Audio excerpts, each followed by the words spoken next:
Ayun. Kuha natin. Hi, ako nga si Mike Steve. Nag-work ako ngayon sa DILG. Nag-enroll ako dito sa Virtual Assistant Academy. And then,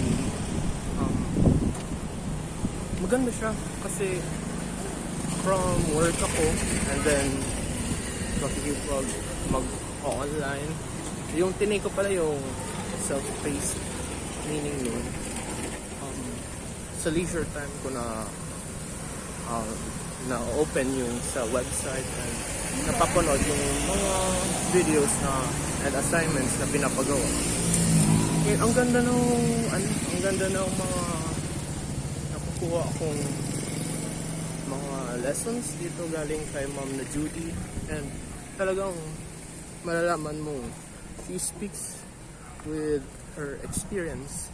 Hindi lang yung basta-basta ba na yung walang yung speaking out of experience, yung lahat ng pagkakamali niya iniisa-isa niya. At saka yun, na-inspire ako actually compared sa nandito ngayon sa work na ko. Naka 9 to 5 ka, ay 8 to 5 niya. And then mababa lang ang sweldo.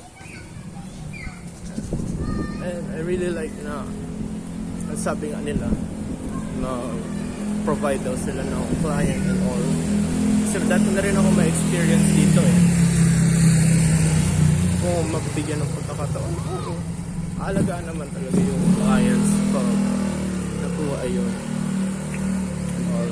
So yun, kasi hindi ko masyado makuha yung angle ng camera, but nakuha na rin natin. Yun lang naman ang gusto kong sabihin regarding sa Virtual Assistant University. Dati academy lang siya no last year na nakita ko siya sa Facebook. Ngayon naging university na, wow. And dati club lang pala siya, the Lazy Boss Club, as discussed niya. And yun, ang ganda. I hope nakita ko rin yata kasi yung ibang mga live nila sa Facebook page nila is mga nagta-testimony na maganda rin talaga dito.